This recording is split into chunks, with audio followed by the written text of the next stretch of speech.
ইমাম হুসাইন রাদিয়াল্লাহু তাআলা আনহু তিনটা প্রস্তাব করলেন। তিনটা প্রস্তাবে কিন্তু অনেক সুন্দর। ইমাম হুসাইন রাদিয়াল্লাহু তাআলা আনহুর সে প্রস্তাব না মেনে 22,000 সৈন্য মোতায়েন করলো। নাউজুবিল্লাহ কইতেন না? ইমাম হুসাইন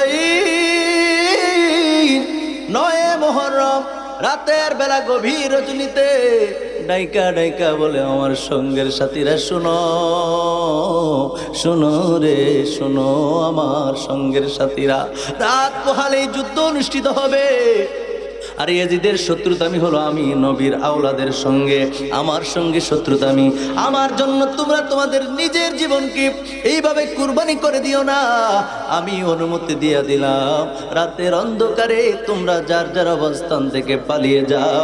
আমি হুসাইন তোমাদেরকে অনুমতি দিয়ে দিলাম। জোরে জোরে বলেন না সুবহানাল্লাহ। আমার ভাইয়েরা, আমার বন্ধুরা রে, ইমাম হুসাইন রাদিয়াল্লাহু তাআলা আনহু যখন এই অনুমতি দিলেন, সঙ্গের সাথীরা ডেকে ডেকে বলছে, হুসাইন,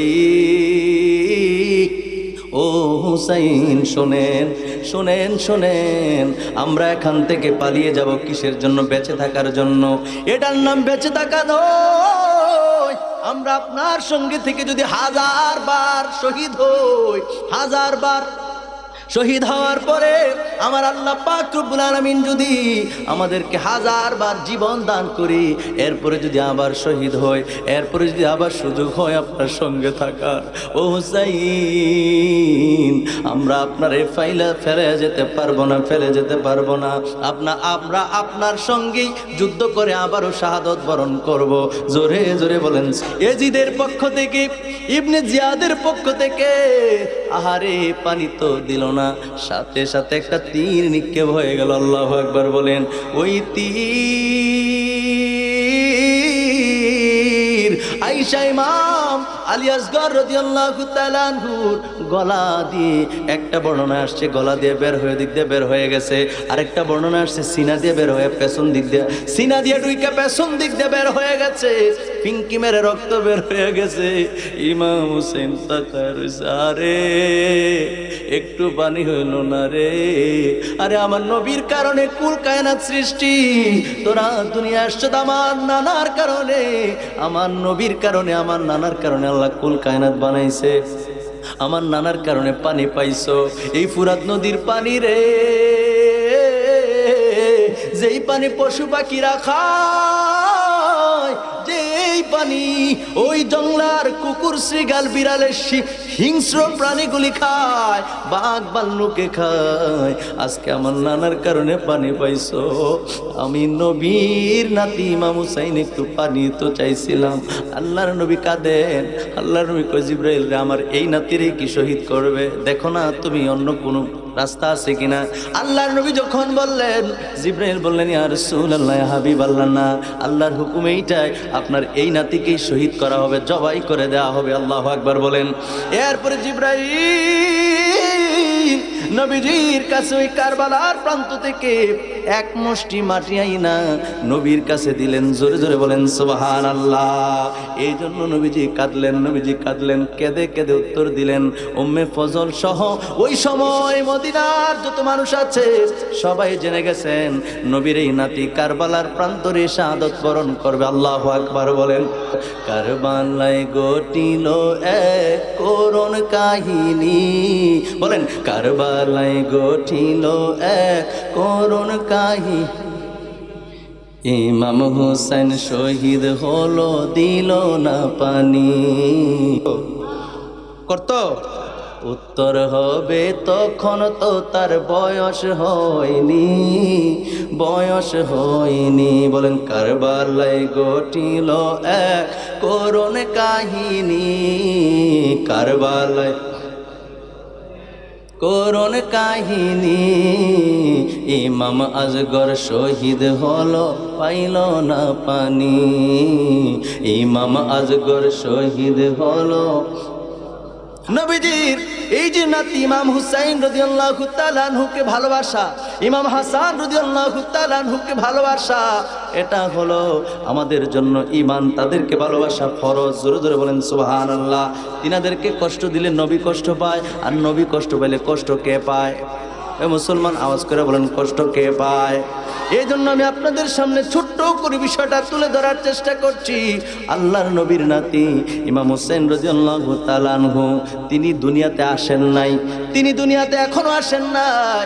নবীজির চাচি উম্মে ফজল বিনতে হারিস, এই তিনি নবীজির চাচি স্বপ্নে একদিন একটা স্বপ্ন দেখলেন। স্বপ্ন দেখার পরে বড় ভয় পেয়ে গেলেন, নবীজির কাছে দৌড়ে গেলেন। নবীজির কাছে দৌড়ে গিয়ে বললেন, ইয়া রাসূলুল্লাহ, ইয়া হাবিবাল্লাহ, আমি এমন একটা স্বপ্ন দেখেছি গো নবী, আমার বড় ভয় লাগে। আল্লাহু আকবার বলেন। নবীজি আবার আমার বললেন, চাচি যান, আপনি কি স্বপ্ন দেখেছেন আপনি বলেন। তিনি বললেন, আমি বলার সাহস পাইতেছি না। আল্লাহ নবী বললেন, নির্ভয়ে আপনি ঘটনাটা বলেন। তিনি বললেন, আমি স্বপ্নে দেখলাম আপনার শরীর থেকে এক টুকরা গোশত কেটে আমার কোলে রাখা হয়েছে। আল্লাহু আকবার বলেন। তিনি স্বপ্নে দেখলেন, ইয়া রাসূলুল্লাহ, ইয়া হাবিবাল্লাহ, নবী গো, ও মায়ার নবী, দয়ার নবী, আপনার শরীর থেকে এক টুকরা গোশত এনে আমার কোলে রাখা হলো। আল্লাহর নবী মুচকি হেসে বললেন, ও আমার চাচি শোনেন, শোনেন গো, আপনি খুব ভালো স্বপ্ন দেখেছেন, খুব ভালো স্বপ্ন দেখেছেন। কারণ আমার মেয়ে ফাতেমা অচিরেই অল্প দিনের মধ্যে একটি ছেলে সন্তান প্রসব করবে, আর তার নাম হবে হুসাইন। সেই হুসাইন তো আমারই, আর সেই হুসাইনকে সর্বপ্রথম আপনার কোলে রাখা হবে। আর যারা বলেন সুবহানাল্লাহ। মিশকাত শরীফের যাদের গরমে 572 পৃষ্ঠার মধ্যে এই ঘটনাটাই হাদিস এসেছে। ভাইয়েরা আমার, বন্ধুরা আমার, খুব মনোযোগ দেন। আল্লাহর নবী বললেন, ও চাচি টেনশন করেন না, আপনি বড় উত্তম স্বপ্ন দেখেছেন। আপনার কোলে আমার গোশতের টুকরা নয়, আমার কলিজার টুকরা ইমাম হুসাইনকে রাখা হবে। জোরে জোরে বলেন সুবহানাল্লাহ। নবীজির কথা কি মিথ্যা না সত্য? আরে হিন্দু যারা বেঈমান কাফের ছিল, তারাই তো নবীজির আল আমিন বলছে। আমরা তো নবীর উম্মতই, কথা কোন ঠিক কিনা? আমার নবী তো কোনোদিন মিথ্যা বলেনই নাই, কথা বলেন ঠিক কিনা? আর যারা বলেন ঠিক কিনা? সেই নবীজি যেহেতু বলেছেন সেই ইমাম হুসাইন জন্মগ্রহণ করবে আর আমার কোলে রাখা হবে, তিনি বড্ড খুশি হয়ে গেছেন। আরে আমার কোলে প্রথম রাখা হবে। কিছুদিন পরে মা ফাতেমা রাদিয়াল্লাহু তাআলা আনহা তিনি ঠিকই একটি ছেলে সন্তান প্রসব করলেন। সুবহানাল্লাহ কইতেন না? এখন আল্ট্রাসাউন্ড আছে, কথা কোন 6 মাস 7 মাস পরে আপনার আল্ট্রাসাউন্ড কইরা বুঝতে পারে গর্ভে কি সন্তান আছে না কি আছে, এটা কি ছেলে না মেয়ে, কথা বলেন ঠিক কিনা বলেন? গর্বে কি একজন না দুইজন, সব এখন বাইর করে লাগানো যায়। কিন্তু আগে কি সুযোগ ছিল? আরে মুসলমান আওয়াজ করেন, আগে কি সুযোগ ছিল? এই যে আমার নবী বলে দিয়েছেন, সুবহানাল্লাহ কর না। আমার নবী যে এইভাবে বলছেন ঠিক ওইভাবে ফাতেমা রাদিয়াল্লাহু তাআলা আনহা তিনি কি করলেন, একটি ছেলে সন্তান প্রসব করলেন। তার নাম হলো হুসাইন। জোরে কোন সুবহানাল্লাহ। তার নাম হুসাইন। আমার নবী আগেই বলে দিয়েছেন, জোরে বলেন সুবহানাল্লাহ। ভাইরা আমার, বন্ধুরা আমার, আল্লাহর নবী যেভাবে বলেছেন সেই নবীজির চাচি উম্মে ফজলের কোলের মধ্যে রেখে দিলেন। আল্লাহু আকবার কইতেন না? তিনার কোলে রাখার পরে তিনি দৌড়ে আমার নবীর কাছে নিয়ে গেলেন, গিয়া বললেন, ইয়া রাসূলুল্লাহ, ইয়া হাবিবাল্লাহ, আপনার নাতি আমার কোলে। সুবহানাল্লাহ কোন? আমার নবীর কোলে দিলেন। কোলে দেওয়ার পরে নবী বড় খুশি হয়ে গেলেন। একটু পরে দেখেন আল্লাহর নবী অঝর নয়নে কান্না করতেছে। কান্না থামে না, কান্না থামে না। সুবহানাল্লাহ বলেন না? নবীজি কাঁদেন। চাচি চেয়ে দেখেন নবীজির গাল বেয়ে বেয়ে চোখের পানি পড়ছে। তিনি জিজ্ঞেস করলেন, নবীজির চাচি উম্মে ফজল, তিনি জিজ্ঞেস করলেন, ইয়া রাসূলুল্লাহ, ইয়া হাবিবাল্লাহ, নবী গো, ও মায়ার নবী, দয়ার নবী, আপনি কেন কাঁদেন? তিনি বললেন, এইমাত্র আমার কাছে জিবরাইল আমিন আসলো।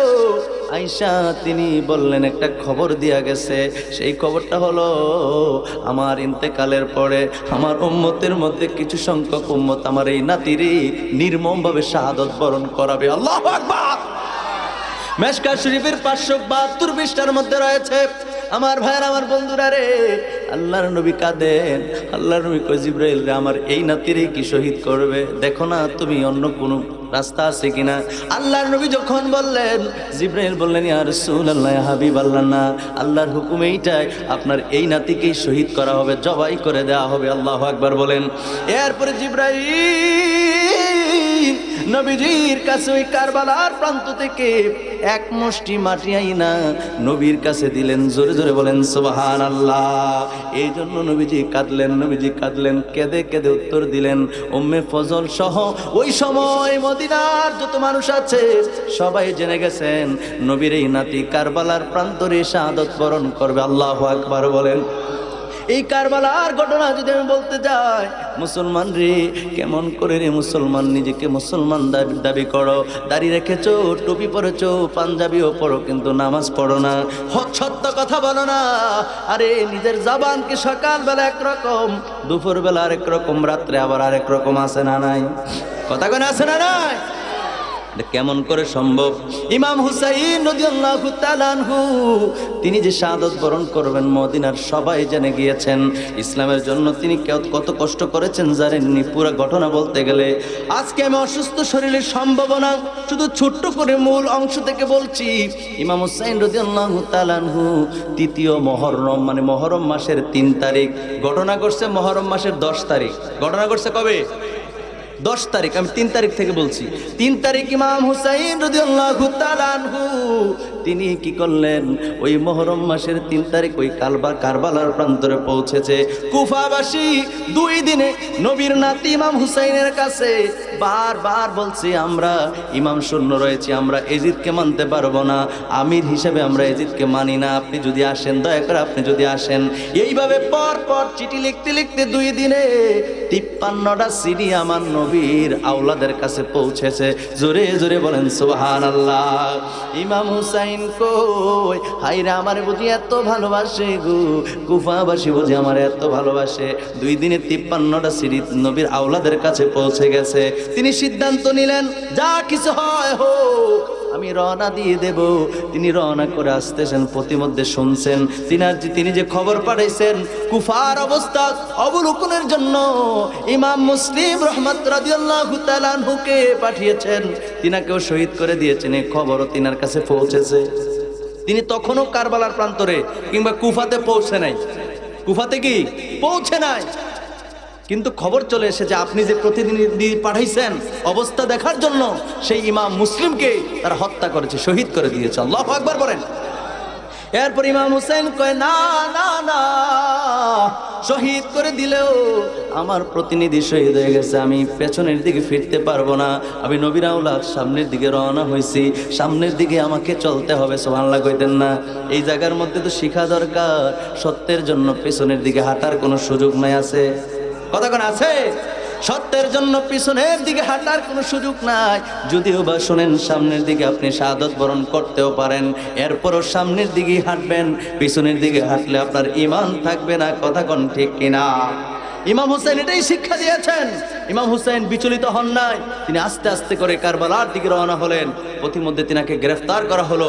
তৃতীয় মহরম মাসের 3 তারিখ তিনি কারবালায় পৌঁছলেন। ওই জায়গায় পৌঁছার পরে তিনি একটু বিশ্রাম নেবেন। জিজ্ঞেস করলেন, এই জায়গার নাম কি? লোকেরা বলল, এই জায়গার নাম হলো কারবালা। সুবহানাল্লাহ বলেন। ইমাম হুসাইন রাদিয়াল্লাহু তাআলা আনহু তিনি বললেন, সামনের দিকে অগ্রসর হওয়ার আর কোনো ব্যবস্থা নাই, আর কোনো সুযোগ নাই। আমার নানাজান বলছেন, রে আমার শাহাদত কারবালার প্রান্তরে হবে, সুতরাং আমি আমার গন্তব্যে চলে এসেছি, চাইলেও সামনে যাওয়ার কোনো সুযোগ, কথা বলেন, কোনো সুযোগ। আমার ভাইয়ের, আমার বন্ধুরা, ইমাম হুসাইন রাদিয়াল্লাহু তাআলা আনহু এই জায়গার মধ্যে তাবু গাড়লেন। তিনার কাফেলার মধ্যে 72 জন। কয়জন? জোরে কোন কয়জন? 72 জন কাফেলা নিয়ে তিনি তাবু গাড়লেন। তাবু গাড়ে এই জায়গার মধ্যে অবস্থান করলেন। অবস্থান করার পরে তিনি প্রস্তাব দিলেন, তোমরা যে আমাকে ঘেরাও করেছো, তোমরা যে আমাকে অ্যাটাক করেছো, তোমরা যে আমাকে বেরিয়ে দিয়েছো এমন এক জায়গায়, যেই জায়গায় কোনো পানি নাই, পানি শূন্য জায়গায় তোমরা আমাকে বেরিয়ে দিয়েছো। ঠিক আছে, আমি তোমাদের কাছে 3টা প্রস্তাব করব। কয়টা? এই কুফার গভর্নরের কাছে ইমাম হুসাইন রাদিয়াল্লাহু তাআলা আনহু তিনি 3টা প্রস্তাব করলেন। শোনো, এজিদ যে তোমাদের উপরে যেই হুকুম দিয়েছে শোনো রে, আমাকে সরাসরি এজিদের কাছে নিয়ে যাও। এক নাম্বার তিনি বলছেন, আমি যেই জায়গা থেকে আসছি আমার সসম্মানে ওই জায়গায় যাওয়ার ব্যবস্থা করে দাও, যুদ্ধ রক্তপাত করার আমার কোনো ইচ্ছা নাই। সুবহানাল্লাহ বলেন। মনে রাখবেন, তিনাকে দাওয়াত দেওয়া হয়েছে, তিনি যুদ্ধ করতে যান নাই। পৃথিবীর কেউ যুদ্ধের ময়দানে গেলে ছোট বাচ্চা নিয়ে যায় না, মহিলা নিয়ে যায় না। কথা কোন ঠিক কিনা? ইমাম হুসাইন সপরিবারে ওখানে গিয়েছেন, তিনাকে দাওয়াত দিয়ে নেওয়া হয়েছে। দাওয়াত দিয়ে নিয়ে যে আচরণটা করেছে, মুসলমান কেমন করে ঘুমাও, কেমন করে এত আনন্দ ফুর্তি আমোদ করো, কেমন করে পৃথিবীর জন্য পাগল হয়েছো, কেমন করে দুনিয়ার জন্য পাগল হইলা। ইমাম হুসাইন রাদিয়াল্লাহু তাআলা কি শিক্ষা দিয়েছেন আর আমরা কি শিক্ষা নিয়েছি? কথা কোন ঠিক কিনা? ইমাম হুসাইন রাদিয়াল্লাহু তাআলা আনহু তিনি প্রথম প্রস্তাব দিলেন, আমি যেই জায়গা থেকে আসছি আমার ওই জায়গায় যাওয়ার সুযোগ করে দাও। 2 নাম্বার প্রস্তাব, যদি তোমার প্রথমের প্রস্তাব তোমাদের কাছে পছন্দ না হয় তাহলে আমারে এমন একটা জায়গায় বসবাস করার সুযোগ দাও, যে কোনো একটা এরিয়া, সীমান্তে সমস্যা নাই, আমি মিডলে থাকার কোনো দরকার নাই, আমাকে একটা সীমান্তে নির্দিষ্ট একটা এরিয়ার মধ্যে বসবাস করার সুযোগ দাও। সুবহানাল্লাহ কন্যা। 3 নম্বরে তিনি বললেন, যদি দ্বিতীয় নম্বরের প্রস্তাবও তোমাদের কাছে অগ্রহণযোগ্য হয়, পছন্দ না হয়, তাহলে 3 নম্বর আর একটা প্রস্তাব করলাম, আর সেটা হলো সরাসরি আমাকে এজিদের কাছে নিয়ে যাও, তোমরাও আমার সঙ্গে চলো, ওই জায়গায় বসে আমি সমস্যার সমাধান করাম। সুবহানাল্লাহ বলেন। 3টা প্রস্তাব দিলেন। 3টা প্রস্তাবে কথা শুই না ওই কুফার গভর্নর তিনি খুশি হয়ে গেলেন। 3টা প্রস্তাবে সুন্দর। সুবহানাল্লাহ কন্যা। এই খবর নিয়ে এজিদের কাছে গেছে। এজিদের কাছে যাওয়ার পরে এজিদ কয়, কথাগুলো তো খারাপ কইছে না, হয় যেখান থেকে আইছে ওখানে যাইতে চায়, না হয় সীমান্তে বসবাস চায়, না হয় আমার সঙ্গে কথা কইবে, তো 3টাই তো ভালো। সুবহানাল্লাহ কইতেন না? ওই কান ফাড়া দৈন্য কিছু কিন্তু আছে। আপনি একটা ভালো কাজ করবেন, দেখবেন কানের কাছে ফিসফিসা, এরকম আছে না নাই? আরে কথা কেন আছে না নাই? নেতা সাহেব সামনে আরে যদি 2 জনে কথা কয়, তর্ক বিতর্ক হয়, দেখবেন সাইডের থেকে লেডি চিল্লা লাগে, আছে না নাই? এটি ঠামাও বেশি গায়। কথা কোন ঠিক না? কথা কোন না ঠিক কিনা? কিলগোশিও বেশি গায়। এত লাফান ভালো না, এত গরম দেখান ভালো না, শিখেন। ইমাম হুসাইন রাদিয়াল্লাহু তাআলা 3টা প্রস্তাব, 3টা প্রস্তাবে কিন্তু খুব পছন্দনীয়, খুবই সুন্দর। ঠিক কিনা বলেন? এজিদ নিজে পছন্দ করেছেন। আপনি যখন এই ইমাম হুসাইন রাদিয়াল্লাহু তাআলা আনহুর এই কারবালার ঘটনা পড়বেন, পাবেন ওই জায়গায়, তখন কানের দ্বারে ফিসফিসাইতেছে হইল সীমার। কে? কথা কোন কে? সীমারকে আপনারা কি করতেছেন, কি সিদ্ধান্ত নেন? আপনি হের কথা কি শুনবে? আপনি হইলেন এখন গভর্নর, আপনি হলেন এখন আমিরুল মুমিনিন, রাজত্ব আপনার, ক্ষমতা আপনার, আর আপনার এরিয়ায় আসছে, আপনি হের কথা শুনবেন? নাউজুবিল্লাহ কর। আপনি যেটা কইবেন এটা শুনতে হইব, হের কথা কি শুনবেন আপনি? জোরে কর নাউজুবিল্লাহ। তুচ্ছ তাচ্ছিল্য করে দিল কানের দ্বারে ফিসফিসে কথাগুলো বলার পরে।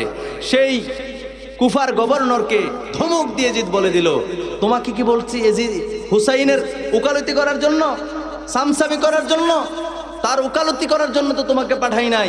তোমাকে বলেছি যদি আমার হুকুমত সে না মানে, আমার উপর বায়াত গ্রহণ না করে, তাহলে তার শরীর থেকে, গর্দান থেকে মাথাটাকে আলাদা করার জন্য। জোরে কর নাউজুবিল্লাহ। আমার ভাইয়েরা, আমার বন্ধুরা খুব মনোযোগ দেন। এই যে 3 মুহররম থেকে 9 মুহররম পর্যন্ত 9 দিন, 3 দিন থেকে 9 কত হয়েছে? 3, 4, 5, 6, 7, 8, 9, এই জায়গার মধ্যে হয়েছে 7 দিন। কয় দিন? 7 দিন এই জায়গায় উপস্থিত আছেন।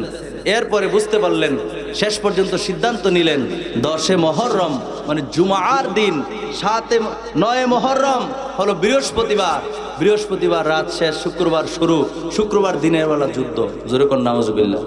তিনি বললেন, আমি তো যুদ্ধ করতে আসিনি, আমার তো প্রস্তুতি না। আল্লাহু আকবার বলেন না। আমার ভাইয়েরা, আমার বন্ধুরা, ইমাম হুসাইন রাদিয়াল্লাহু তাআলা আনহু রাতের অন্ধকারে তিনার সফর সঙ্গী যারা আছে সকলকে ডেকে ডেকে বললেন, এ আমার সফর সঙ্গীরা রে, তোমরা পৃথিবীর সব চাইতে উত্তম সফর সঙ্গী তোমরা সবচেয়ে পৃথিবীর উত্তম মানুষ। ও আমার সফর সঙ্গীরা শোনো, আজকে 9 তারিখ ঘোষণা হয়ে গেছে আগামীকাল যুদ্ধ হবে। আরে আমার জন্য খামাখা কেন তোমাদের জীবন দিবা? এজিদ তো 1 2 জন না, 1000 2000 না, বরাবর 22,000 সৈন্য মোতায়েন করছে। জোরে জোরে কন্যা নাউজুবিল্লাহ। ক্ষমতার অপব্যবহার। 72 জনের জন্য 22,000-এর দরকার আছে? কথা কোনো দরকার আছে না। এই এজিদি মুসলমান এখন আসেনি, কথা কোন আসেনি। এই এজিদি মুসলমানের কথায় কথায় ইমান বিক্রি করে, কথা কোন ঠিক কিনা?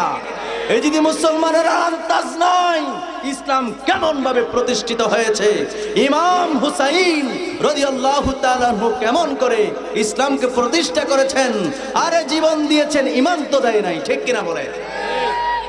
তারা কথায় কথায় উল্টাপাল্টা কথা বলে, মাথায় টুপি, গাল বড়া দাড়ি, গায়ে পাঞ্জাবি, এরপরে কথা বলতে দাড়ি কমা নাই। ইসলামের আরে স্বয়ং রাসূলুল্লাহ হলেন দুজাহানের বাদশা। তিনি দুনিয়াতে এই পৃথিবীর জমিনে যত আলেম ওলামা আছেন সবাই একমত, নবীজি 10 জনকে জান্নাতের সার্টিফিকেট দিয়েছেন। কয়জনকে? আওয়াজ ছোট হয়েছে, কয়জনকে? 10 জনকে জান্নাতের সার্টিফিকেট দেওয়া হয়েছে। 10 জনকে জান্নাতের সার্টিফিকেট দিল নবীজি, আর এখন বলতেছে এই মার্কায় ভোট দিলে এটা করলে জান্নাত পেয়ে যাবে। আপনারা পান নাই? হাত তোলেন, কারা কারা পাইছেন? আমি নাম বলতে চাই না, হাত তোলেন। পাইছেন আপনারা? হাত নামান। তার মানে বুঝা গেল আমার কথা মিথ্যা না, ঠিক কিনা বলেন? আপনি কেমন করবেন? কত বড় স্পর্ধা আপনার! ইসলামকে আপনি বিক্রি করে দিচ্ছেন। ভালো হয়ে যান, ভালো হয়ে যান, এখনো সময় আছে।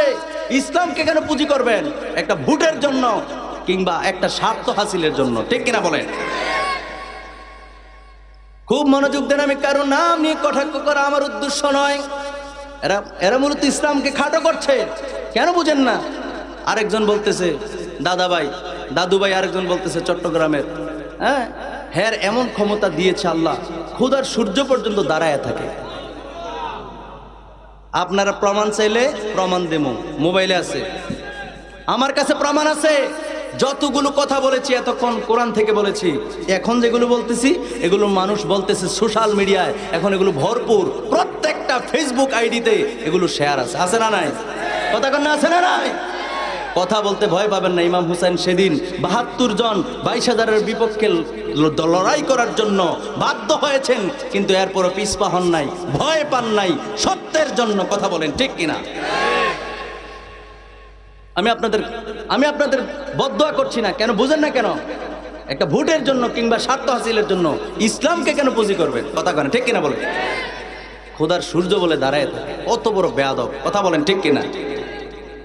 আরেকজন বলতেছে মুফতি সাহেব, হ্যাঁ রে মুফতি রে, বলতেছে একটা ভোট দিলে এই মার্কায়, আমি বলছি না কোন মার্কায়, এই মার্কায় একটা ভোট দিলে 18 কোটি মানুষের সেজদার সব।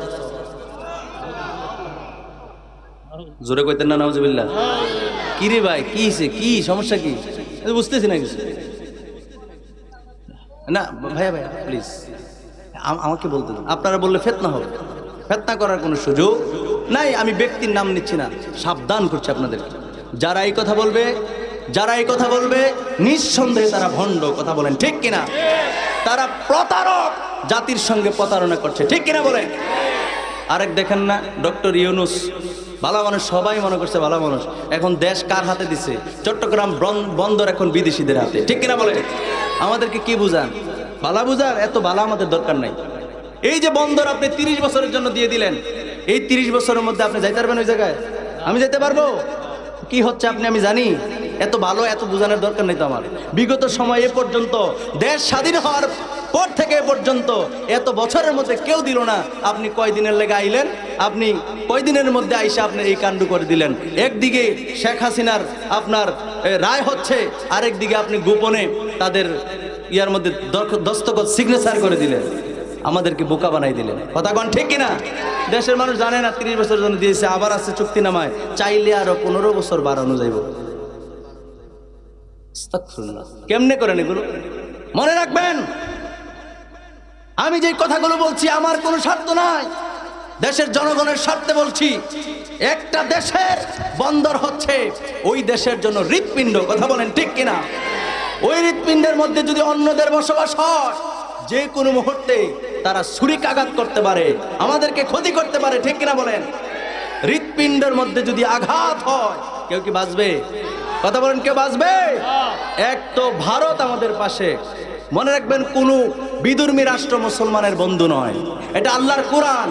বিধর্মী রাষ্ট্রের সাথে আমরা চলবো ঠিক আছে, কিন্তু বন্ধুত্ব করা যাবে, মুখে মুখে বলবে বন্ধুত্ব, আল্লাহর কোরআন বলছে, কিন্তু তারা অন্তর থেকে আমাদেরকে বন্ধুরূপে গ্রহণ করবে।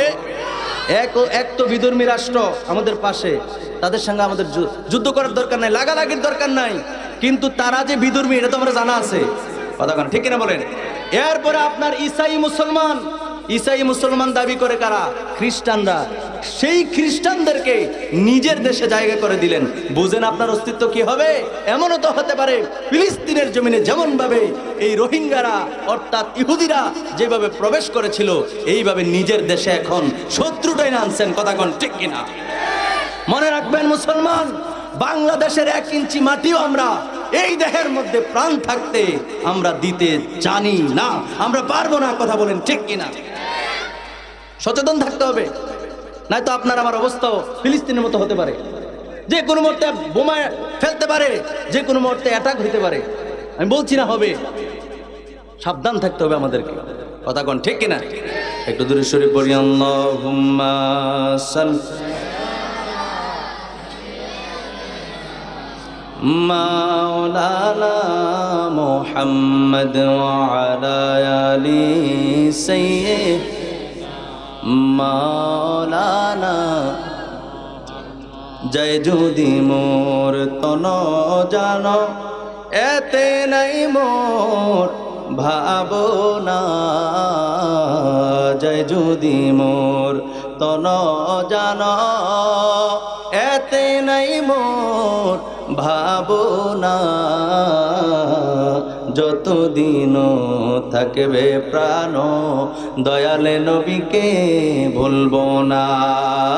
আল্লাহুম্মা সাল্লি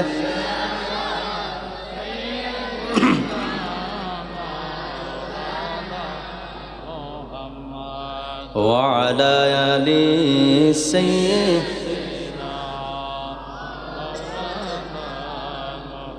ভাইরা আমার, বন্ধুরা আমার মোট আলোচনা, আমার মূল কথা যেদিকে ছিল, অন্তরের কানটা লাগায় শুনেন রে বন্ধু। ইমাম হুসাইন রাদিয়াল্লাহু তাআলা আনহু তিনটা প্রস্তাব করলেন, তিনটা প্রস্তাবে কিন্তু অনেক সুন্দর। ইমাম হুসাইন রাদিয়াল্লাহু তাআলা আনহুর সে প্রস্তাব না মেনে 22,000 সৈন্য মোতায়েন করলো। নাউজুবিল্লাহ কইতেন না? ইমাম হুসাইন 9 মুহররম রাতের বেলা গভীর রজনীতে ডাইকা ডাইকা বলে, আমার সঙ্গের সাথীরা শোনো, শোনো রে শোনো, আমার সঙ্গের সাথীরা, রাত পোহালেই যুদ্ধ অনুষ্ঠিত হবে। আর ইয়াজিদের শত্রুতামি হলো আমি নবীর আওলাদের সঙ্গে, আমার সঙ্গে শত্রুতামি। আমার জন্য তোমরা তোমাদের নিজের জীবনকে এইভাবে কুরবানি করে দিও না। আমি অনুমতি দিয়ে দিলাম, রাতের অন্ধকারে তোমরা যার যার অবস্থান থেকে পালিয়ে যাও। আমি হুসাইন তোমাদেরকে অনুমতি দিয়ে দিলাম। জোরে জোরে বলেন না সুবহানাল্লাহ। আমার ভাইয়েরা, আমার বন্ধুরা রে, ইমাম হুসাইন রাদিয়াল্লাহু তাআলা আনহু যখন এই অনুমতি দিলেন, সঙ্গের সাথীরা ডেকে ডেকে বলছে, হুসাইন, ও হুসাইন শোনেন শোনেন শোনেন, আমরা এখান থেকে পালিয়ে যাব কিসের জন্য? বেঁচে থাকার জন্য। এটার নাম বেঁচে থাকা নয়। আমরা আপনার সঙ্গে থেকে যদি 1000 বার শহীদ হই, 1000 বার শহীদ হওয়ার পরে আমার আল্লাহ পাক রব্বুল আলামিন যদি আমাদেরকে 1000 বার জীবন দান করি, এরপরে যদি আবার শহীদ হয়, এরপরে যদি আবার সুযোগ হয় আপনার সঙ্গে থাকার, ও হুসাইন, আমরা আপনারে ফেলে যেতে পারবো না, ফেলে যেতে পারবো না। আমরা আপনার সঙ্গেই যুদ্ধ করে আবারও শাহাদত বরণ করব। জোরে জোরে বলেন সুবহানাল্লাহ। আমার ভাইয়ের, আমার বন্ধুরা, ইমাম হুসাইন রাদিয়াল্লাহু তাআলা বুঝতে পারলেন তিনার সঙ্গে যারা রয়েছে একজনও বেঈমান নাই, সব সাচ্চা আশিক রাসূল, সব ঈমানদার, এশকে নবীর প্রেমে, নবীর প্রেম দ্বারা সিনা ভরপুর রয়েছে। ইমাম হুসাইন কয়, ঠিক আছে চলো আমরা সবাই মিলে তাওবা করি। সবাই মিলে তাওবা করে রাতের গভীর রজনীতে তাহাজ্জুদ পড়ে। তাসবিহ তাহলিল পড়ে আল্লাহর দরবারে বারবার ফরিয়াদ করেছেন, আল্লাহর দরবারে দোয়া করেছেন। ফজরের আজান হলো, ফজরের নামাজ পড়েছে, ফজরের নামাজের পরে যুদ্ধের ঘোষণা হয়ে গেল। আল্লাহু আকবার বলেন। যুদ্ধের ঘোষণা হয়ে গেল, সবাই ক্ষিপ্ত আছেন। আজকে যেটা আগারে পরে এইটারে আজকে সাইরা নামো। সবার শরীরের মধ্যে খুব ইমানি জজবা চলে এসেছে। ইমাম হুসাইন রাদিয়াল্লাহু তাআলা আনহু তিনি বললেন, তোমরা থাকো, আমি যাই। সবাই এক বাক্যে বললেন, আমাদের দেহের মধ্যে যতক্ষণ পর্যন্ত প্রাণ আছে গো, ততক্ষণ পর্যন্ত আমরা একটি ফুলের টুকাও আপনার শরীরে পড়তে দেব না। আগে আমরা যুদ্ধ করব, চলে গেলে আমরা আপনার আগে চলে যাব। আপনার যদি কিছু হয় আমরা এমনিই তো মরে যেতে হবে, সুতরাং আমরা যুদ্ধ করব। আল্লাহু আকবার বলেন। ইমাম হুসাইনের সঙ্গীর সাথী যারা রয়েছেন, যুদ্ধের সিস্টেম ছিল একজন একজন। যুদ্ধের সিস্টেম ছিল কি? এই পক্ষ থেকে একজন, এই পক্ষ থেকে একজন। ওই সময় সিস্টেম ছিল এটা, একজন একজন করে যুদ্ধ। সুবহানাল্লাহ কইতেন না?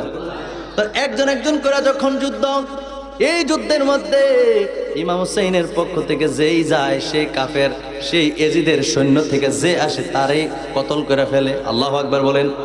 দেখে যে অবস্থা খারাপ, এক একজনে 5 জন 6 জন 10 জন 20 জনকে কতল করার পরে এরপরে শহীদ হইতেছে। তাহলে কেমন পাওয়ার আসছে? এই পাওয়ার, এই জজবা, এই শক্তি দিয়েছেন তো দিয়েছেন কে? এই কথা বলেন কে? অথচ ওরা খাইয়া দাইয়া ইমাম হুসাইনের কাফেলার মধ্যে 4, 5, 6 দিন ধরে পানি পর্যন্ত নাই। এরপরে দেখা গেছে যুদ্ধের ময়দানে গিয়ে ইমাম হুসাইনের সৈন্যের সাথে ওরা পারছে না, আর ওরা আসতেছে আর কতল হইতেছে, আসতেছে আর কতল হইতেছে। এরকম করে করে শত শত হাজার হাজার এজিদ বাহিনী শহীদ কতল হতে লাগলো। আল্লাহু আকবার বলেন। আমার ভাইয়ের, আমার বন্ধুরা, একটা পর্যায়ে ইমাম হুসাইন রাদিয়াল্লাহু তাআলা আনহু কাফেলার মধ্যে যারা আছে আস্তে আস্তে করে সবাই শহীদ হয়ে যাচ্ছে। হঠাৎ করে তাঁবুর মধ্য থেকে ছোট বাচ্চার কান্নার আওয়াজ। আরে ওই ইমাম হুসাইন রাদিয়াল্লাহু তাআলা আনহুর ছোট্ট বাচ্চা ইমাম আলী আসগর, ছোট্ট মানুষ। বলেন তো দেখি, যেই মার সন্তান রয়েছে বুকের দুধ পান করে, বলেন তো দেখি ওই মা যদি ভালোভাবে খাবার খাইতে না পারে তাহলে তার বুকে কি দুধ আসে? এ কথা কয় না, দুধ আসে? সব মায়েদের পায়ে হাত রেখে সম্মান রেখে এ কথাটা বলছি, কেউ মাইন্ড করেন না, সত্য কথা। ইমাম হুসাইন রাদিয়াল্লাহু তাআলা আনহুর স্ত্রীর বুকের মধ্যে দুধ নাই, কারণ পানি না পাওয়ার কারণে। পানি যদি খাইতে না পারা যায় তাহলে অন্যান্য খাবারও কিন্তু ফেড়ে যায় না। কথা কোন ঠিক কিনা? পানির অভাবে সবাই কাতর হয়ে আছে, একজনও মুখ খোলে না। ওই জীবন দিয়া দেবো, এরপর এজিদের কাছে পানি চাইব না, যেহেতু তারা পানি বন্ধ করে দিয়েছে। পানি ফুরাত নদীর পানি আমাদের দরকার নাই। কিন্তু ছোট্ট বাচ্চা তো আর বুঝে না, কান্না করতেছে, দুধ নাই, পানির পিপাসায় অসহ্য হয়ে ইমাম আলী আসগর রাদিয়াল্লাহু তাআলা আনহু ওই কাবুকের মধ্য থেকে কান্নার আওয়াজ শোনা যায়। দৌড়ে তিনার কাছে নিয়ে আসছেন যে আমরা যারা বড় আছি আমাদেরকে এক ফোঁটা পানিও দেওয়ার দরকার নাই। আপনার ছোট্ট ছেলে আলী আসগর 6 মাস বয়স, এই আলী আসগরের জন্য শুধুমাত্র সামান্য একটু পানি চান। যদি একটু পানি দেয় ছোট্ট বাচ্চা, সে তো আর যুদ্ধ করবে না। ঠিক না বলে? সে তো আর যুদ্ধ করবে না। ইমাম হুসাইন রাদিয়াল্লাহু তাআলা আনহু এইভাবে কোলের মধ্যে ফাতাল্লা করুনিয়া ওই যুদ্ধের প্রান্তর ওই জায়গার মধ্যে গিয়ে কয়, শোনো, আমি একটা প্রস্তাব নিয়ে তোমাদের কাছে একটা আবদার নিয়ে আসছি। আমার ছোট্ট ছেলে, ছোট্ট শিশু, দুধের শিশু, সে তো কোনোদিন যুদ্ধ করবে না। আজকে পানির পিপাসায় আহারে তার মনে হয় কলিজা ফেটে যাচ্ছে, একটু পানি আমারে দিবানি। আল্লাহু আকবার বলেন। আর ইমাম হুসাইন শাহেনশাহ, যে নবী দু জাহানের বাদশা নবী, যে ইমাম হুসাইন হলো ইন্নাল হাসান ওয়াল হুসাইন সাইয়্যিদা শাবাবে আহলিল জান্নাহ। নবী বলেছেন জান্নাতের যুবকদের সর্দার হলো আমার নাতি ইমাম হাসান এবং হুসাইন রাদিয়াল্লাহু তাআলা আনহুমা। জোরে জোরে বলেন সুবহানাল্লাহ, আর জোরে বলেন সুবহানাল্লাহ। সেই ইমাম হুসাইন জান্নাতের সর্দার, তিনি বলছেন আমার সন্তানের জন্য একটু পানি দাও, আমার পানির প্রয়োজন নাই, আমার তাবুকের কোনো ব্যক্তির পানির প্রয়োজন নাই, একজন এক ফোঁটা পানি খাবো না, আমার ছোট্ট বাচ্চা 6 মাসের শিশু আলী আসগরের জন্য একটু পানি হবে, একটু পানি দাও। আল্লাহু আকবার বলেন। এজিদের পক্ষ থেকে, ইবনে জিয়াদের পক্ষ থেকে আহারে পানি তো দিল না, সাথে সাথে একটা তীর নিক্ষেপ হয়ে গেল। আল্লাহু আকবার বলেন। ওই তীর আয়েশা ইমাম আলী আসগর রাদিয়াল্লাহু তাআলা আনহুর গলা দিয়ে, একটা বর্ণনা আসছে গলা দিয়ে বের হয়ে দিক দিয়ে বের হয়ে গেছে, আরেকটা বর্ণনা আসছে সিনা দিয়ে বের হয়ে পেছন দিক দিয়ে, সিনা দিয়ে ঢুকে পেছন দিক দিয়ে বের হয়ে গেছে, পিঙ্কি মেরে রক্ত বের হয়ে গেছে। ইমাম হোসেন তাকায় রইছে, আরে একটু পানি হইল না রে, আরে আমার নবীর কারণে কুল কায়নাত সৃষ্টি, তোরা দুনিয়া আসছো আমার নানার কারণে, আমার নবীর কারণে, আমার নানার কারণে আল্লাহ কুল কায়নাত বানাইছে, আমার নানার কারণে পানি পাইছো, এই ফুরাত নদীর পানি রে, যেই পানি পশু পাখিরা খায়, যেই পানি ওই জঙ্গলার কুকুর শ্রীগাল বিড়ালের হিংস্র প্রাণীগুলি খায়, বাঘ ভাল্লুকে খায়, আজকে আমার নানার কারণে পানি পাইছো। আমি নবীর নাতি ইমাম হুসাইন একটু পানি তো চাইছিলাম, আমার জন্য চাই নাই রে, আমার ছোট্ট শিশু, দুধের শিশু আলী আসগরের জন্য চাইলাম, আজকে বুঝি পানি দিলা না, তীর নিক্ষেপ করলা, আমার সন্তান দুনিয়ার থেকে সাথে সাথে চলে গেছে।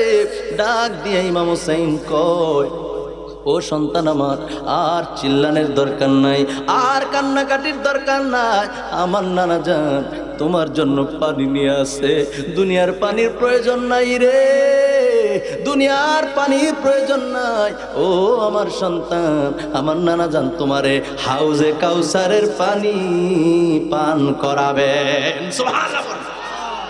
ইমাম হুসাইন রাদিয়াল্লাহু তাআলা আনহু চোখের পানি ছেড়ে দিয়ে কান্না করছেন, তাবুকে সন্তানকে দিয়া দিছেন, দিয়া দেয়া কয়, আর আমার সন্তান কোনোদিন পানির জন্য কাঁদবে না, পানির পিপাসা মিটে গেছে, আর কাঁদবে না। আল্লাহু আকবার বলেন, আর জোরে বলেন আল্লাহু আকবার। কারবালায় ঘটিল এক করুণ কাহিনী, বলেন কারবালায় ঘটিল এক করুণ কাহিনী, ইমাম হুসাইন শহীদ হলো দিল না পানি,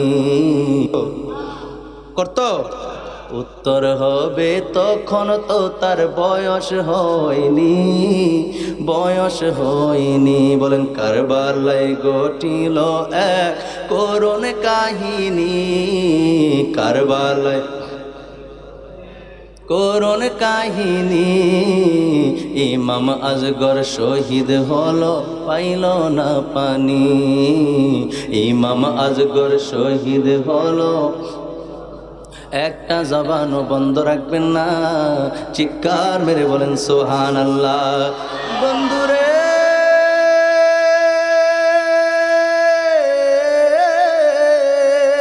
ইমাম হুসাইন রাদিয়াল্লাহু তাআলা নজর করে দেখে তিনার কাফেলার মধ্যে যতগুলি তিনার সবর সঙ্গী আছে, প্রত্যেকটা পুরুষ যারা যুদ্ধ করার জন্য একে একে যাচ্ছে, কচু গাছ যেমনি ভাবে কচু কাটা করে ওইভাবে একের পরে কাফেরদেরকে, ইয়াজিদ বাহিনীকে কতল করে দিচ্ছে, জবাই করে দিচ্ছে। ভাইরা আমার, বন্ধুরা আমার, কিন্তু একটা পর্যায়ে সেই ইমাম হুসাইন ছাড়া আর কেউ নাই। আল্লাহু আকবার বলেন। ইমাম হুসাইনের সঙ্গে তিনার সন্তান ইমাম জয়নুল আবিদিন তিনি আছেন। ইমাম জয়নুল আবিদিন ইমাম হুসাইনের সন্তান। ইমাম জয়নুল আবিদিন কয়, বাবা, ও বাবা, আমাকে যুদ্ধের পোশাক পরে দেন, আমি যুদ্ধ করব। ইমাম হুসাইন কয়, না না না, তুমি অসুস্থ আছো, তুমি তাবুকের মধ্যে থাকো, তুমি আমার বংশের একমাত্র প্রদীপ, সবাই তো শহীদ হয়ে গেছে। আল্লাহু আকবার। নিজের চোখের সামনে ইমাম হুসাইন কয়, আমার বংশের একমাত্র বাতি তুমি, একমাত্র প্রদীপ হইলা তুমি, তোমার মাধ্যমে কিয়ামত তক পর্যন্ত আমার আওলাদ কিয়ামত তক পর্যন্ত আল্লাহ পাঠাবেন। সুবহানাল্লাহ পড়েন। ও জয়নুল, তোমার যাওয়ার দরকার নাই, তুমি অসুস্থ তাবুকের মধ্যেই থাকো।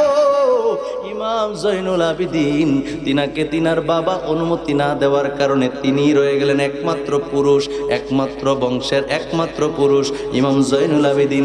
বাকি সবাই শাহাদত বরণ করেছেন। ইমাম হোসেন যুদ্ধের পোশাক পরিধান করেছেন। যুদ্ধের পোশাক পরে খুব হিট, শরীরের মধ্যে খুব রাগ, আল্লাহ প্রদত্ত ক্ষমতা তিনার শরীরের মধ্যে চলে এসেছে। আমার আল্লাহ সহায় হয়েছেন। যেই না মাত্র যুদ্ধের ময়দানে গিয়েছেন, বীরের বেশে সবাই ভয় পেয়ে গেল। একে একে যখন আসতেছে, সেকেন্ডের মধ্যে কতল, সেকেন্ডের মধ্যে কতল, সেকেন্ডের মধ্যে আল্লাহু আকবার বলেন। যে আসে তাকেই কতল করা হচ্ছে। ইমাম হুসেনকে কেউ প্রতিহত করতে পারছে না। এই দৃশ্য দেখে অনেকগুলি এজিদি সৈন্যকে যখন কতল করে দেওয়া হলো,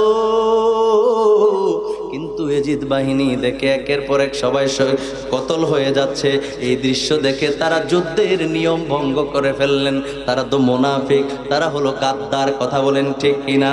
যুদ্ধের নিয়ম ছিল একজন আসবে একজন, একজনের পর একজন। এখন দেখতেছে একজন একজন যায় আর কচু কাটার মতো একের পর এক সবাইকে জবাই করে দিচ্ছে। এই দৃশ্য দেখে ইবনে জিয়াদ কয় না, আর এইভাবে যুদ্ধ চলতে পারে না, তাকে আর সুযোগ দেওয়া যাবে না। একসঙ্গে অনেকগুলি তীর ইমাম হুসাইনের বরাবর ছেড়ে দিলেন, তীর নিক্ষেপ করলেন। জোরে জোরে বলেন আল্লাহু আকবার। 72টা তীর ইমাম হুসাইনের শরীরের মধ্যে প্রবেশ করেছে। পুরাটা শরীর রক্তাক্ত হয়ে গেছে, জমিনে লুটায় পড়েছে। আল্লাহু আকবার বলেন। ইমাম হুসাইন জমিনে লুটায় পড়েছে। বন্ধুরা আমার, ভাইয়েরা আমার, এইভাবে ইমাম হুসাইনকে শহীদ করা হয়েছে। সীমার যখন সর্বশেষ আমি আমার আলোচনা শেষের দিকে নিয়ে আসছি। ইমাম হুসাইন রাদিয়াল্লাহু তাআলা আনহুকে সীমার যখন ইমাম হুসাইন রাদিয়াল্লাহু তাআলা আনহুর বুকের মধ্যে আইসা বসলেন, জবাই করবে, তরবারি চালায় কিন্তু তরবারি চলে না। তার কারণ কি?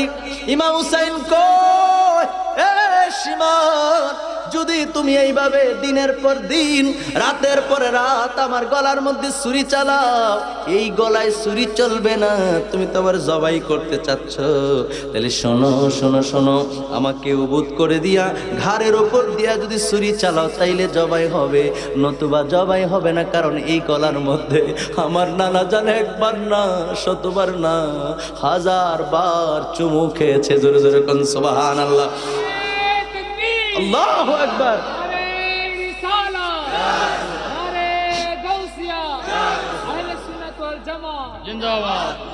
ইমাম হুসাইন কয়, এ সীমার শোনো, যদি এইভাবে তুমি দিনের পর দিন, রাতের পরে রাত যদি তুমি ছুরি চালাও, তরবারি চালাও, তলোয়ার চালাও, কিন্তু শহীদ হবে না, জবাই হবে না, জবাই হবে না, জবাই হবে না। কারণ এই গলার মধ্যে আমার নানা যার অসংখ্যবার চুমু খেয়েছেন, নবী ইচ্ছা করে করে বেশি করে চুমু খেয়েছেন। কারণ আমার নবী তো জানে ইমাম হুসাইন শহীদ হয়ে যাবে, জবাই করে দিবে। সীমার জোরে জোরে কন্যা উজুবিল্লাহ। এই জন্য নবীজি ইমাম হুসাইন রাদিয়াল্লাহু তাআলা আনহুর গলার মধ্যে বারবার চুমু খেয়েছেন। যার সম্মানার্থে আমার আল্লাহ এই গলার মধ্যে তরবারি রে কয়, তরবারি সাবধান, আমি আল্লাহর হুকুম ছাড়া তরবারি সামনের থেকে পেছনে আসবে আর যাবে, কিন্তু সাবধান, ইমাম হুসাইনের গলায় যেন কোন স্পট না পড়ে, স্পর্শ যেন না করো। জোরে জোরে বলেন সুবহানাল্লাহ। সর্বশেষ ইমাম হুসাইন রাদিয়াল্লাহু তাআলা আনহুর গর্দানের উপর দিয়ে ছুরি চালাই দিয়েছে। জোরে জোরে বলেন নাউজুবিল্লাহ। ছুরি চালায়া শরীর থেকে মাথাটা আলাদা করে ইমাম হুসাইন রাদিয়াল্লাহু তাআলা আনহুর মাথা মুবারক তরবারির আগায় নিয়ে এইভাবে নাচছে। জোরে কর নাউজুবিল্লাহ, আর জোরে বলেন নাউজুবিল্লাহ। মুসলমান মনে রাখেন, সেই এজিদি মুসলমান 22,000 সৈন্য যে ওই সময় ছিল, এই 22,000-এ কয় মালের শাক এমন আছে না নাই? ভাষাটা খারাপ করলাম এই জন্য, নবীর আওলাদ যিনি জান্নাতের যুবকদের সর্দার, সেই সর্দারকে দুনিয়ার জমিনে শহীদ করে দিয়ে, জবাই করে দিয়ে তুমি নামাজ পড়ছো। তোমার নামাজ কিসের জন্য? যদি জিজ্ঞেস করা হয় নামাজ কেন পড়ছো, বলবে নামাজ হলো বেহেশতের চাবি। ও তুমি বেহেশতে যাইবা, ওকে চাবি সংগ্রহ করতেছো, ঠিক আছে তুমি চাবি সংগ্রহ করেছো। তো বেহেশতের সর্দার যিনি, দুজাহানের বাদশা নবী বলেছেন, দুজাহানের বাদশা নবী বলেছেন এই জান্নাতের সর্দার হলো এই হুসাইন। আর সেই হুসাইনের সঙ্গে এমন আচরণ, এমন ব্যবহার করে তুমি জান্নাত চাচ্ছ, তুমি কিসের জান্নাত চাচ্ছ? ঠিক কিনা বলেন?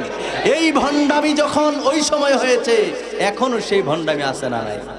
কথা কন্যা আছে না নাই?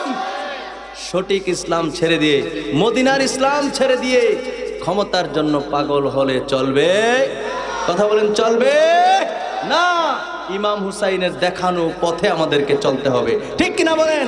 লা ঈমানা লিমান লা মুহাব্বাতা লাহু, যার অন্তরে নবীর প্রেম নাই, যার অন্তরে নবীর ভালোবাসা নাই, যার অন্তরে নবীর মোহাব্বত নাই, তার ঈমান নাই। কথা কোন ঠিক কিনা? जिसकी कल्ब में कोई मुस्तफा नहीं, जिसकी कल्ब में कोई मौला आली नहीं, जिसकी कल्ब में कोई माँ फातिमा नहीं, जिसकी कल्ब में कोई हसन नहीं, जिसकी कल्ब में कोई हुसैन नहीं, कसम खुदा का वो जहन्नम की लकीर बन जाएंगे। कथा बोलें ठीक की ना? যার অন্তরে আমার নবীর প্রেম নাই, যার অন্তরে ইমাম হাসানের প্রেম নাই, যার অন্তরে ইমাম হুসাইনের প্রেম নাই, যার অন্তরে মা ফাতেমা রাদিয়াল্লাহু তাআলা আনহার প্রেম নাই, যার অন্তরে মাওলা আলী রাদিয়াল্লাহু তাআলা আনহুর প্রেম নাই, সে জাহান্নামের লাকড়ি হবে। কথা বলেন ঠিক কি না? যত নামাজ পড়ো পড়ো, তোমার নামাজ কিচ্ছু হবে না, কিচ্ছু হবে না। কারণ রসুল প্রেম হলো পূর্ব শর্ত, পূর্ব শর্ত।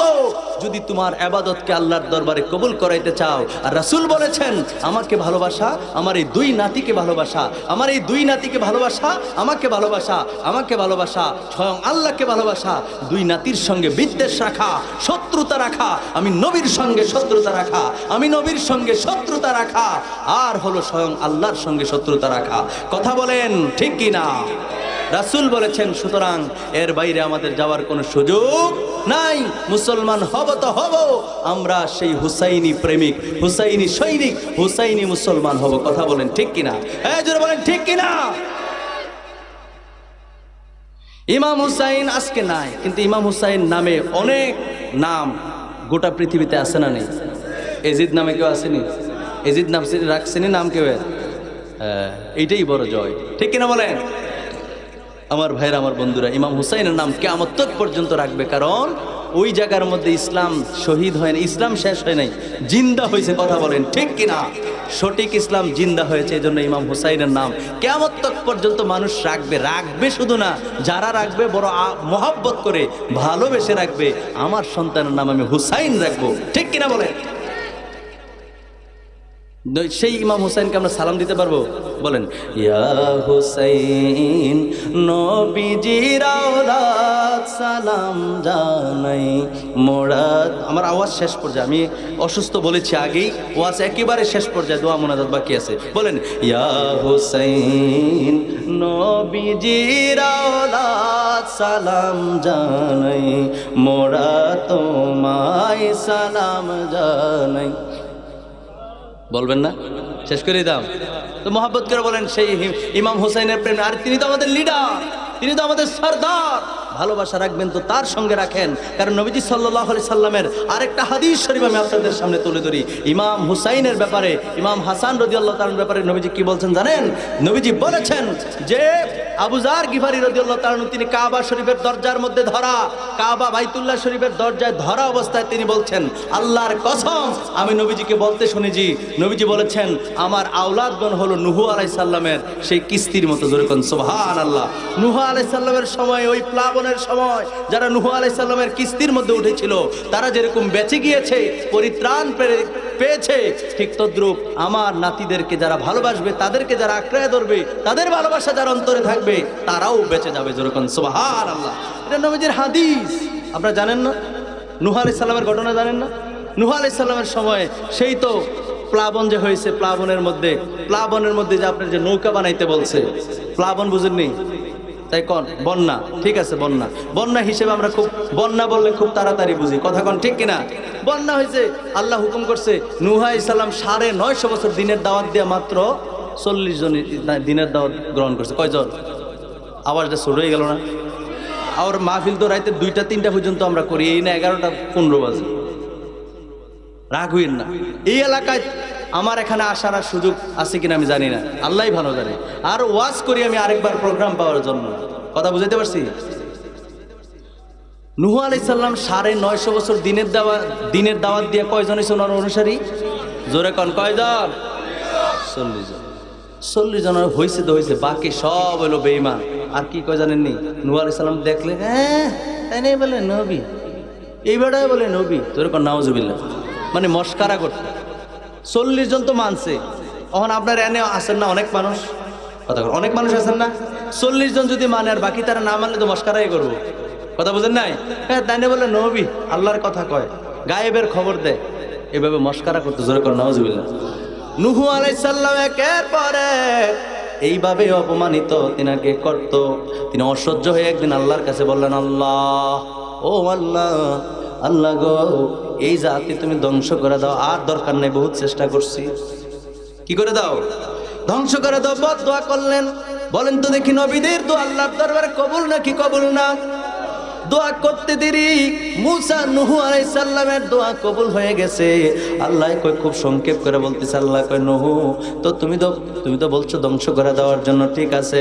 ও নূহ, তাহলে তুমি একটা অনেক বড় নৌকা বানাও, অনেক বড় নৌকা বানাও। ওই নৌকা আমি সারা দুনিয়ার মধ্যে পানি দিয়ে একবারে পুরো পৃথিবী ডুবাইয়া দেব। ওই নৌকার মধ্যে উঠলে শুধু ভেসে যাবে, কারণ নৌকার মধ্যে যারা উঠবে, পানি যত বেশি হোক, নৌকা কি নিচের বেল যাবে না উপরের বেল? পানি উপরের দিকে উঠবো, নৌকাও পানির উপরে, ঠিক কিনা বলেন? আর যারা দুনিয়ায় থাকবে, তোমাকে মানবে না, তারা একটা সময় পানির নিচে পড়ে যাবে। তার একটা সময় কি পানির নিচে পড়ে যাবে। এখন আল্লাহর কথা কি সত্য না মিথ্যা? আহারে, তারা সবাই কয় না সত্য না মিথ্যা? নূহ আলাইহিস সালাম নৌকা বানাইলেন। নৌকা বিশাল বড় নৌকা। মানুষ হাইটা যায় আর কয়, ও নূহ তুমি কি করো? নৌকা বানাই। কয় কেন? কয় প্লাবন হবে, দুনিয়া পানির নিচে চলে যাবে, আর আমারে যারা মানছে তারা নৌকা, যারা আমারে মানবে তারা নৌকা ধরবে, তারাই পরিত্রাণ পাবে। হ্যাঁ, তারা কহ অহন বলে পানি হইব, সারা দুনিয়া সুখ না, পানি বলে হইব। জোরকার নাউজুবিল্লাহ। বিশ্বাসে করে নাই, আরেকটা মস্কারা করার সুযোগ পাইছে, কথা বুঝেন নাই? কই এমন দিনে নৌকা বানাই, কিন্তু এখন কি পানি আছে? কথা এখন পানি আছে? এখন আপনি যদি কোন এক সপ্তাহ পরে পুরা সারা দুনিয়া ডুবা দেবো, বা 1 মাস পরে সারা দুনিয়া ডুবে, কেউ মানবো? আমি তো মানতাম না, কথা কেনা, ঠিক কিনা বলে? আপনি কইলে আমি মানলাম, কিন্তু নবী যদি কইতো, আর আমরা যদি ইমানদার নবীর কথা মানতাম, ঠিক কিনা বলেন? তো তারা তো ইমান আনা নাই, তারা আরেকটা মস্কারার সুযোগ পাইছে। জোর করে নাউজুবিল্লাহ। নৌকা বানানি শেষ, এখন সবাই কি করে জানেন নেই? ওই কাফের বেঈমানেরা এরা একটা কাজ করো, নৌকা বানাইছে, এটার মধ্যে বলে সবাই উঠবো, পরিত্রাণ পাইব, সবাইকে ধাগু করো। জোর করে নাউজুবিল্লাহ। মানে পায়খানা করো। কি করো? পায়খানা। একের পর এক এই নৌকার মধ্যে পায়খানা করা শুরু করলো। ওই যে মস্কারা তিরস্কার করতে করতে এই নৌকার মধ্যে পায়খানা করতে করতে পুরো এক ধূপ। জোরে কর নাউজুবিল্লাহ। আর জোরে কইতেন না নাউজুবিল্লাহ। এখন পায়খানা করতে করতে নৌকার মধ্যে এমন অবস্থা হয়েছে, পুরা নৌকা এখন পায়খানায় ভরপুর। জোরে কর নাউজুবিল্লাহ। এখন নূহ আলাইহিস সালাম ডাক দিয়া কয়, আল্লাহ গো, ও প্রাণের মাওলা, বুঝলাম না, তুমি কইছো দেখে আমি এই নৌকা বানাই, তুমি বলছো দেখে আমি নৌকা বানাইছি, তুমি না করলে তো বানাইতাম না। তো নৌকা বানাইলাম প্লাবনে, এটা আমাদের উপকারে আসবে। হ্যাঁ, এটার মধ্যে যারা উঠবে তারা পরিত্রাণ, পায়খানা করে তোমার বান্দার ভরাইলিছে। আল্লাহ ডাক দিয়া কয়, নূহ রে, আমি আল্লাহ তো সব কিছু দেখি, শোনো শোনো শোনো, আমি আল্লাহ যেহেতু বলছি নৌকা বানানোর জন্য, শোনো, নৌকা আমার হুকুমে বানাইছো, বিচলিত হয় না। যারা পায়খানা করছে, আমি আল্লাহ পাক রব্বুল আলামিন তাদেরকে দিয়ে আবার পরিষ্কার করামো। সুবহানাল্লাহ কন্যা। আল্লাহর কাছে এই সুযোগ ব্যবস্থা আছে না নাই? আর কথা কয় না, আছে না নাই? তারা দিয়ে পায়খানা করাইছে, এবং তারার জাতি একজন বুড়া বেডি, সোহে ঠিকঠাক মতো দেখে না, জিলাকানা চিনেন নি? কানা কারে কয় কোন? শেষটা কি সৌদে নাম সৌজে দেনের যে অন্ধ, তারা কানাও চিনে না। এই কানা কারে কয়? যে এক চোখে দেখে না তারে কয় কানা। একটু মজা করি শেষ বেলা। এক চোখে দেখে না তারে কি কয়? যেটা 2 চোখে দেখে না তারা কয় অন্ধ, তারা কানা কয় না। আমরা কই কানা বলতেছে, চোখে দেখে না তারে কয় কানা। আরে না মিয়া, কানা হয়েছে যে 100 দেখে না সে হয়েছে কানা, যে 200 দেখে না সে হয়েছে অন্ধ, আন্দা। আমরা বলি অন্ধ বা আন্দা, যেটাই কই। এরপরে আরেকটা আছে, আরেকটা কিছু দেখে কিছু না, তোয়া আড়ে, আছে না নাই? এটার কই জিলাকানা। কি কয়? আরেকটা আছে, দেখবেন বাইরের ফেল চাই রয়েছে, আপনি কোন আপনার ফেল চাই রয়েছে, এটার কি তা কয়? ট্যাগরা। তো 3-4 পদের পাওয়া গেছে, কথা কোন ঠিক কিনা? কেউ যদি এনো ট্যাগরা থাকেন, কেউ যদি জিলাকানা থাকেন, কেউ যদি কানা থাকেন, আপনার ফায় ধরে মাপ চাইবে। আপনারা কইতেছি না, বুঝার জন্য বলতেছি, কারণ মনে কষ্ট পাইলে বাবুরা আমার মোল্লাগিরি শেষ। কথা কোন ঠিক কিনা? কারণ তাকে কাউকে কষ্ট দেওয়ার উদ্দেশ্য আমার নাই। এরকম জিলাকানা কিছু দেখে না। এক বৃদ্ধা মহিলা ঈশা কই, আরে পৃথিবীর সবাই দিন নৌকার মধ্যে পায়খানা করে, খালি শুনতাছি, তোরা কি আমার দৈরানি একজনের নৌকার ভয় দিয়ে তার আমি কিন্তু পায়খানা করতাম? কেডা কর? ওই না মানুন না এক বৃদ্ধা মহিলা, নাউজুবিল্লাহ কইতেন না, দইরা নিয়ে ভিড়িতে ফায়না করলে কি বেড়াইতে না বইয়ে থাউন যায়? দেখে মহিলা মানুষ পর্দার তো ব্যাপার আছে, কোনো মতে দিয়া ওই জায়গায় আইয়ালিছে। আর এবারে ফায়না টায়না কইরা কই রে তোরা কই কইয়া টুব্বুর কইরে ফায়নার ভিতরে পড়ছে। নাউজুবিল্লাহ কর। নৌকার পুরা নৌকার ভিতরে তো পায়খানা। এই খেলা কার? আমরা মতো মনে করতেছেন গল্প বলতেছি, আরে না, সত্য ঘটনা। এখন এই মহিলা পায়খানার মধ্যে পইরা আবুডুবু খাইতেছে। নাউজুবিল্লাহ কর। এখন এমন অবস্থা, পুরা শরীরেই পায়খানা, লাগতে পায়খানা চোখে মুখে লাগছে। লাগার পরে এখন চোখে যখন ডলা দিছে, আরে চোখ যাই দেখতাম মন গুয়ে লেগে দেই না। এরপরে চোখ মুখ ডলা দিয়ে দেখে যে একবার ফকা দেখে। সুবহানাল্লাহ কর না, জোরে কইতেন না সুবহানাল্লাহ। এতক্ষণ কিরম দেখছে, জিলাকান অল্প, এখন কি পুরা বালা, এখন কি কিরি দেখা দি যায়, দুনিয়া দি দেখা যায় পুরাটা।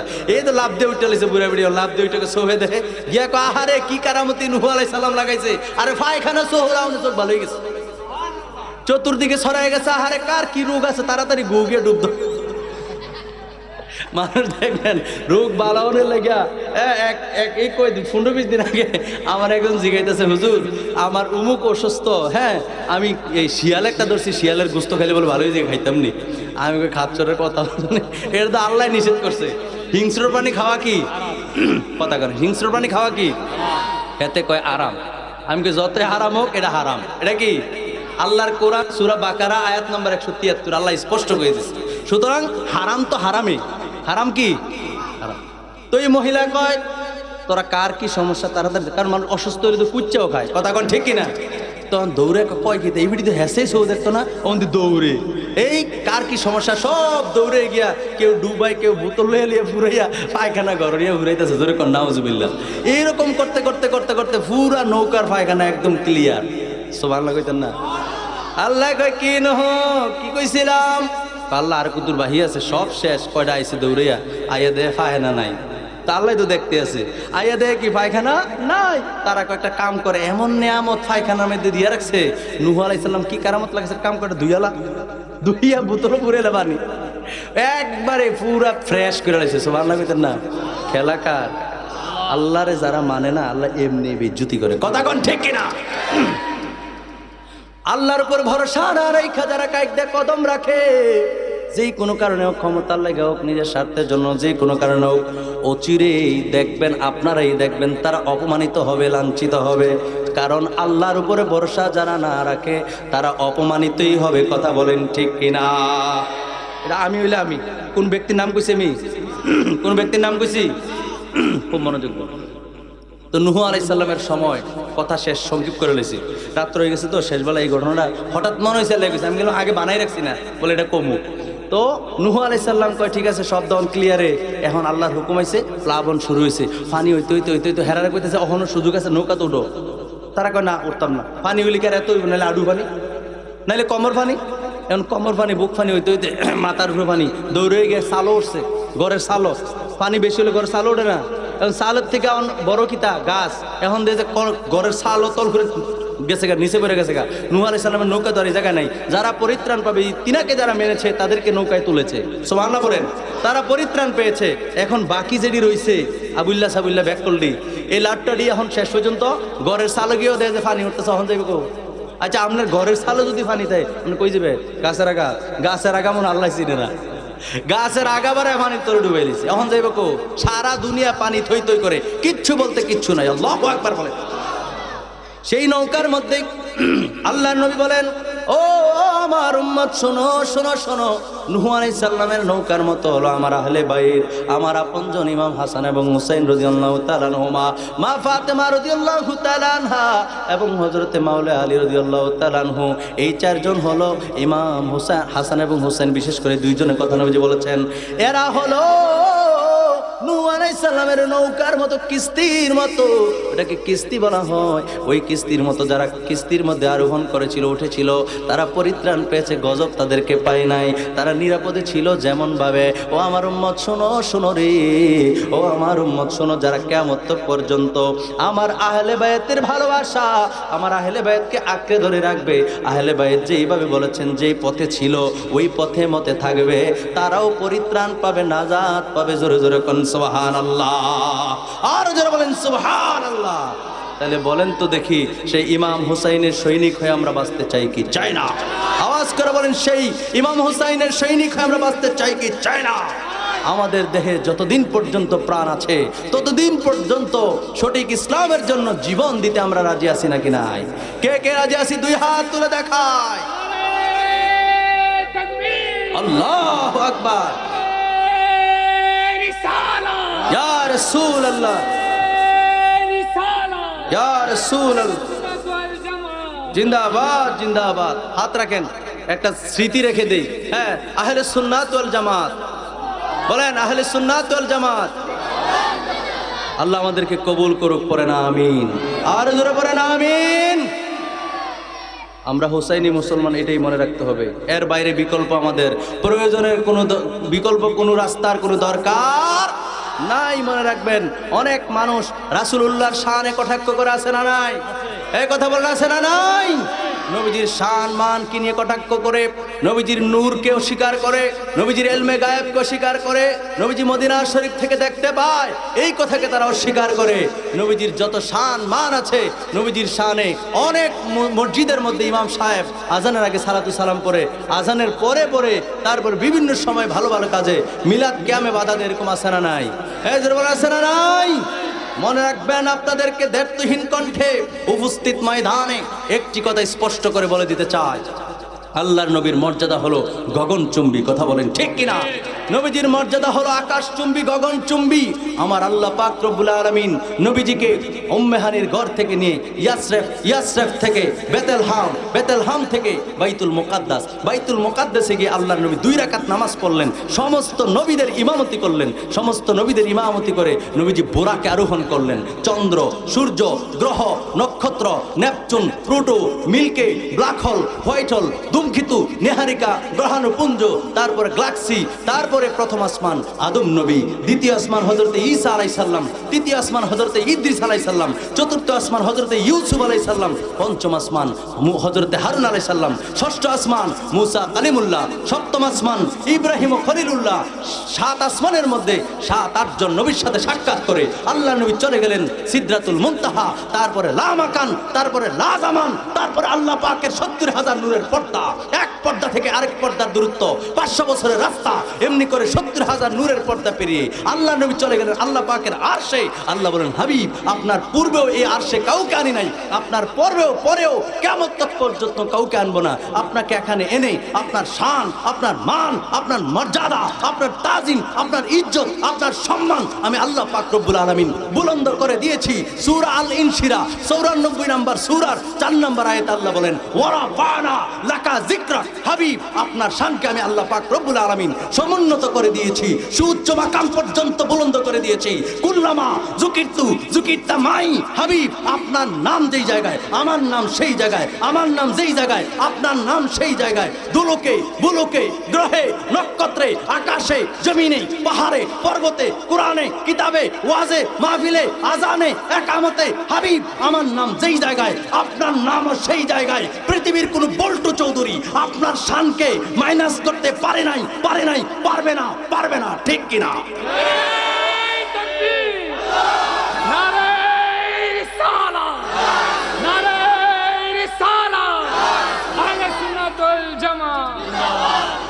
রাসূলুল্লাহর শান ও আজমতকে আল্লাহ বলেছেন, ওয়ারাফানা লাকা যিকরাক। এটা কোরআনের আয়াত। যদি হাদিস বলি তাহলে মানুষ বলবে এটা হাদিসের জাল বলতে পারে। কথা বলেন ঠিক কিনা? কারণ অনেক মানুষ পক্ষে না পড়লে হাদিসকে বলে জাল হাদিস। শুনে রাখো, এটা কোরআনের আয়াত। জাল যদি কোরআনের আয়াতকে কেউ বলে জাল, পাবলিকে থাপড়ে ফাটাইব ওই মৌলবীর গাল। কথা কোন ঠিক কিনা? কোরআনের আয়াতকে কেউ জাল বলার কোন সাহস, এই দুঃসাহস কারো নাই। কথা বলেন ঠিক কিনা? আল্লাহর কোরআন বলছে নবীর শান, নবীর মান, নবীর মর্যাদা এত বেশি যে আল্লাহর জমিনে আর কারো এত মর্যাদা আল্লাহ দেন নাই। সুবহানাল্লাহ বলেন। আমি যে এতক্ষণ বললাম অতি সামান্য বলেছি, রাসূলুল্লাহর ব্যাপারে অতি সামান্য বলেছি। আমার নবীকে এর চেয়ে হাজার কোটি গুণ বেশি মর্যাদা সম্মান দিয়েছেন যিনি, তিনি কে? এই মুসলমান আওয়াজ করে বলেন, তিনি কে? সেই আল্লাহর সঙ্গে গাদ্দারি করো না।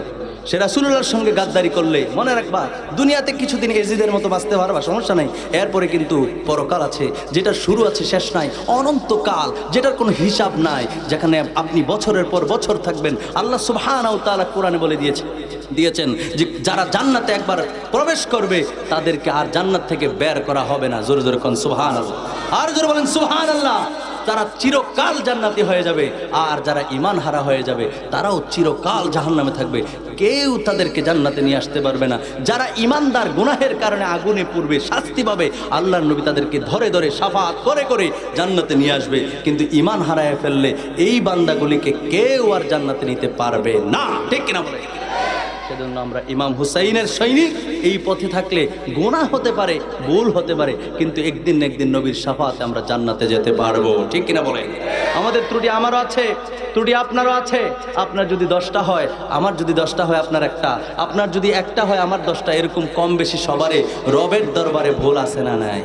কথা বলেন, আছে না নাই? কথা আমার শেষ। আমি অসুস্থ মানুষ, এতক্ষণ কথা বলেছি, আপনাদেরকে অনেক কষ্ট দিয়ে দিছি। কষ্ট পাইছেন? কষ্ট পেলে আল্লাহর রাস্তায় ক্ষমা করে আসুন, নবীজিকে দাঁড়িয়ে একটু সালাম জানাই। ইয়া